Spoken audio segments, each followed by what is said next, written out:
बात एक बार फिर से मध्य प्रदेश की करते हैं, जहां चुनाव से पहले चक्की की सियासत चल रही है। दरअसल ग्वालियर में सीएम शिवराज ने कमलनाथ पर एक बार फिर निशाना साधा। उन्होंने कहा कि कमलनाथ जी आजकल बौखलाहट में है, कभी कर्मचारियों तो कभी अधिकारियों को पीसते हैं। कमलनाथ कहते हैं कि मेरी चक्की बड़ा बारीक पीसती है और कमलनाथ की चक्की ऐसी चली कि सरकार को ही पीस दिया।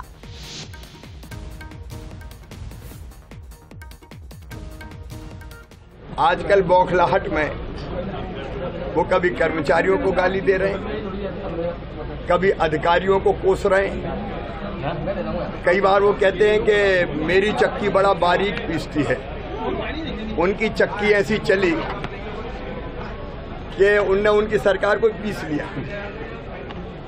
कभी वो दिग्विजय सिंह को पीसते हैं, कभी अरुण यादव को पीसते हैं, कभी अजय सिंह को पीसते हैं और 15 महीना प्रदेश की जनता को ऐसा पीसा।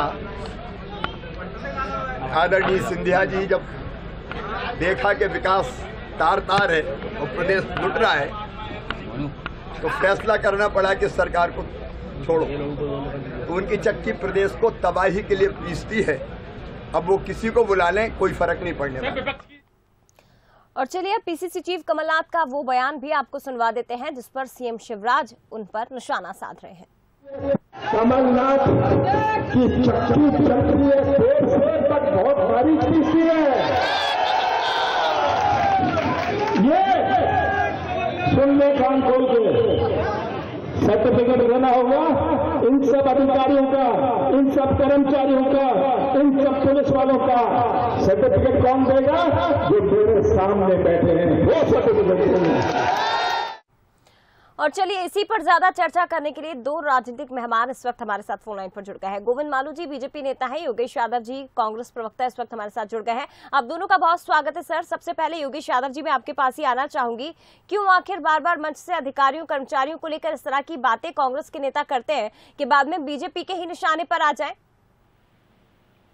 नहीं, देखिए इसमें कोई संशय नहीं है कि कमलनाथ जी की चक्की बहुत बारीक पीसती है, लेकिन उन लोगों के विरुद्ध जो भ्रष्टाचारी हैं, जो जिनका पूरा कार्यकाल अव्यवस्था और दुराचार में और जिसको कह सकते हैं कि भ्रष्टाचार की पराकाष्ठा में सम्मिलित हैं, ऐसे कर्मचारी अधिकारियों के प्रति उनकी चक्की विगत 15 माह के कार्यकाल में पीसी गई थी। और ऐसे अधिकारी कर्मचारी जो भारतीय जनता पार्टी के कार्यकर्ता बनकर कार्य कर रहे हैं, उनके विरुद्ध चक्की पीसी ही जाएगी, क्योंकि चक्की का आशय कमलनाथ जी का पारदर्शिता से है।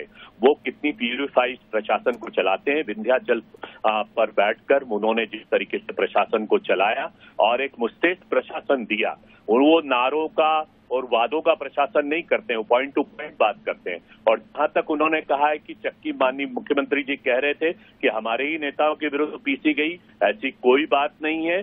माननीय कमलनाथ जी अपने सभी नेताओं को उतना ही मान, लेकिन ये पहली बार तो नहीं है ना योगेश यादव जी। आपसे एक सवाल, उसके बाद मैं गोविंद जी के पास लौटूंगी। योगेश जी, पहली बार तो नहीं है, हमेशा कई मंचों से उन्हें हमने देखा है जब वो अधिकारी कर्मचारियों को धमकी देते दिखाई देते हैं, कहते हैं कि मैं 15 महीने बाद हिसाब लूंगा, जब मेरी सरकार आएगी तो उस वक्त मैं हिसाब लूंगा। तो आप सभी अधिकारियों को तो एक में नहीं ले सकते है ना सर? देखिए, ईमानदार अधिकारी कर्मचारियों को कांग्रेस सैल्यूट करती है, लेकिन उन अधिकारियों का क्या जो सतना के अंदर आरएसएस के कार्यक्रम में जाकर वहां पर सैल्यूट कर रहे हैं, वहां पर जाकर कार्यक्रम अटेंड कर रहे हैं, ऐसे निगमायुक्त, ऐसे कलेक्टर को हम क्या माने? क्या वो प्रशासनिक सुचिता दे सकता है?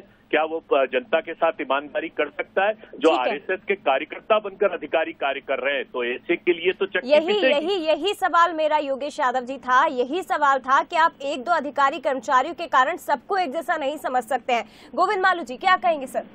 देखिए, राष्ट्रीय स्वयंसेवक संघ के शाखा में जाना कोई गलत नहीं है, वो सांस्कृतिक राष्ट्रवादी संगठन है। तो ये तो एक दो फोटो इनके सामने आ गए, ऐसे हजारों कर्मचारी अधिकारी शाखाओं में लगातार जा रहे हैं और राष्ट्र निर्माण के कार्य में सहयोग दे रहे हैं। कब तक आप उनको निशाना बनाओगे? और आप तो जिन दो लोग समाज विरोधी गतिविधि, राष्ट्र विरोधी गतिविधियों में लिप्त, जो उनसे इनके सिमी जैसे संगठनों से संबंधित है, ऐसे लोगों पर नजर रखो तो हम मानेंगे कि आप राष्ट्रभक्त हैं। ऐसे लोगों को छोड़कर लश्कर-ए-तैयबा, सिमी जैसे जिनका उनके साथ एसोसिएशन है उनको छोड़कर आप जो राष्ट्रवादी संगठन है, सांस्कृतिक संगठन है, उसमें क्यों सांस्कृतिक एकता के लिए हम यदि कोई कर रहा है तो क्या गलत है? ठीक है। इसलिए ये केवल निशाना साधते, हमने कभी नहीं बोला, चाहे वो हमारी सरकार केंद्र में रही हो या न रही हो, मध्य प्रदेश में रही हो या न रही हो, कि अमुक कर्मचारी कांग्रेस का बिल्ला लेकर चलेगा तो हम उसको नहीं छोड़ेंगे। हमने कांग्रेस और भाजपा के बिल्ले में कभी बांटा ही नहीं। और कमलनाथ जी ने पहले ही बोला, अब जो भाजपा का बिल्ला रखेंगे, अब भाजपा की सरकार में यदि 15 साल तक वो कहीं अच्छे काम में लगे तो आप उनको इसके निशाने पे रखें क्योंकि वो अच्छे अधिकारी हैं और हमारे सरकार के कार्यकाल में वो महत्वपूर्ण विभागों में रहे। ठीक है ये सर। कोई तरीका नहीं होता। ये आपका ये जो तरीका है वो वैमनस्यता वाला है, पूर्वाग्रह भरा है और केवल अपनी कुंठा को अभिव्यक्त करता है। ठीक है कि आप कहाँ पर अपनी कुंठा निकालें। ठीक है सर, बहुत धन्यवाद आपका। गोविंद मारू जी, योगेश यादव जी, बहुत शुक्रिया मनसुनी से बातचीत के लिए। तो पहली बार नहीं है जब अधिकारियों को लेकर, कर्मचारियों को लेकर कमलनाथ ने इस तरह की बात कही हो, लेकिन जब भी वो अधिकारियों कर्मचारियों को सबक सिखाने की बात करते हैं या धमकी से कह ले इस तरह की बातें करते हैं तो तुरंत बीजेपी के निशाने पर आ जाते हैं और इस बार भी कुछ ऐसा ही देखने को मिला।